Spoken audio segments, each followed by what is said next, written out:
And I'm just going to give a condensed version of what the members of the writer union's been working on as far as a survey documenting journalists who have been retaliated against for their views on Palestine and against the state. So I'm actually with a part of the National Writers Union called the Freelance Solidarity Project.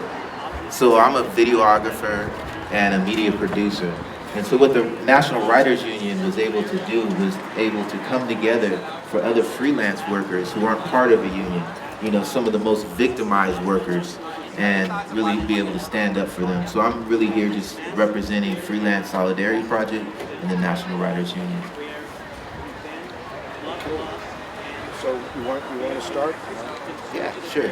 So I'm just gonna read from a condensed version of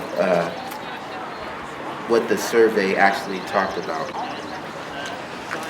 Since Hamas attacked Israel on October 7th, dozens of leaders of Western media companies and cultural institutions have acted to suppress speech of media workers, seeking to elevate Palestinian voices and express concern at Israel's human rights violations in Gaza. Data collected by the National Writers Union's worker organization confirms that this retaliation is disproportionately impacting non-white workers, particularly those of Middle Eastern, North African descent who identify as Muslim. Suppression of speech on Palestine is one of the most urgent workplace issues facing the industry where NWU members work. Western media workers whose ties to the Middle East and North Africa offer them distinctive insight into the conflict in Gaza are being muzzled at the same time that Palestinian journalists on the ground are being killed in mass. At the time of this writing, at least 85 journalists, mainly Palestinians, have been killed in the region so far. When media workers in the West lose their ability to criticize the Israeli military or speak out against extreme violence, the most vulnerable media workers in Gaza lose their form of protection.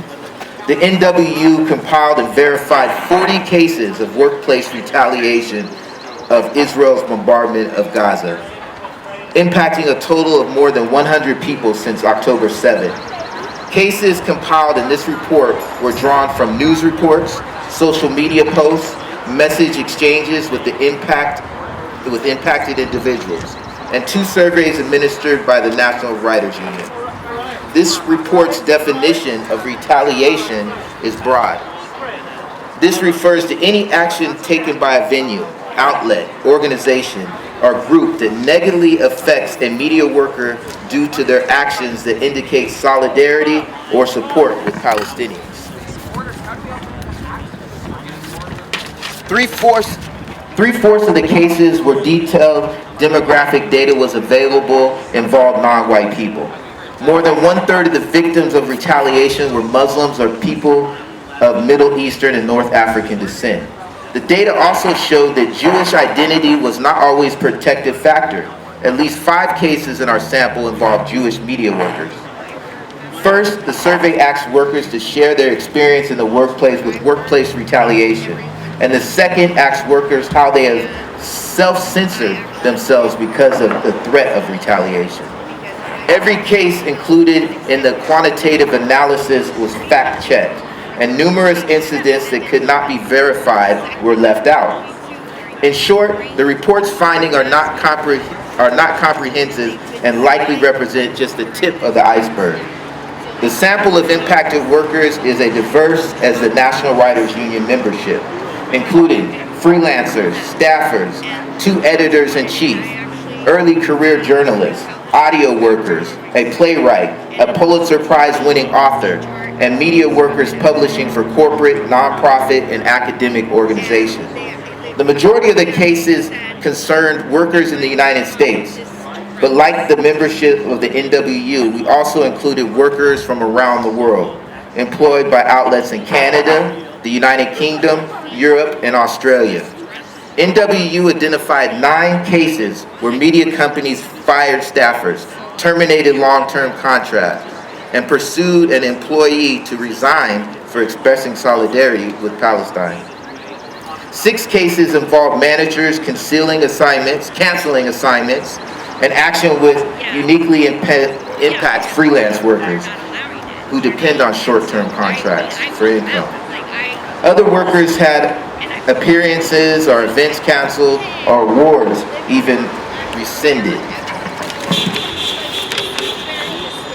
Most workers suffered retaliation in the form of social media suppression, including wide-ranging new social media policies impacting dozens of workers and outlets like The Guardian, Hearst Magazine with its roster of 25 brands, 38 workers at the Los Angeles Times, and 20 workers at the Australian-based Sydney Morning Herald and The Age were restricted for covering certain topics after signing letters condemning the deaths of Palestinian journalists. Worker bias, or even anti-Semitism, was weaponized to justify this retaliation.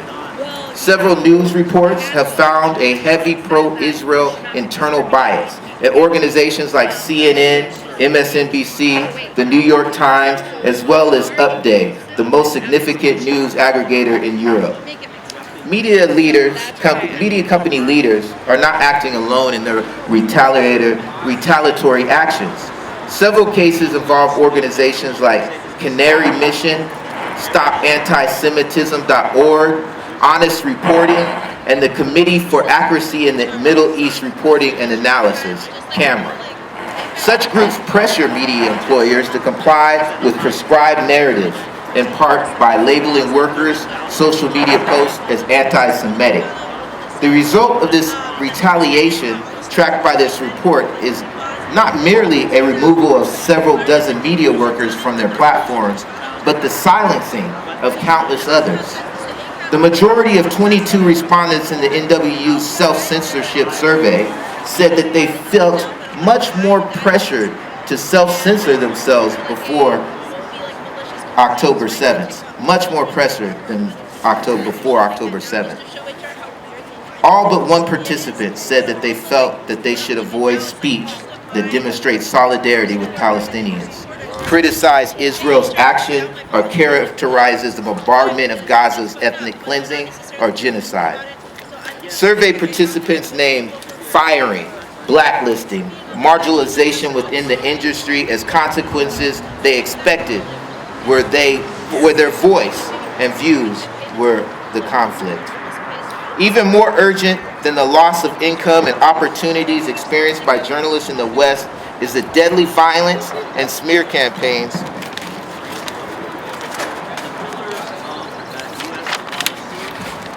deprivation the Israel state is currently visiting on journalists in Gaza, the West Bank, Israel, and Lebanon. At best, the Israeli military has shown a blatant disregard for the lives of media workers covering Gaza. At worst, as a multiple of investigations have suggested, the Israel army is intentionally targeting those wearing press vests. Since the movement against the death of George Floyd, many media outlets have claimed to diversify their staff and be open to alternative perspectives. This is not the case. It should be clear now that there is another grave problem, or that it is just a lie to pacify. In the name of the National Writers Union's central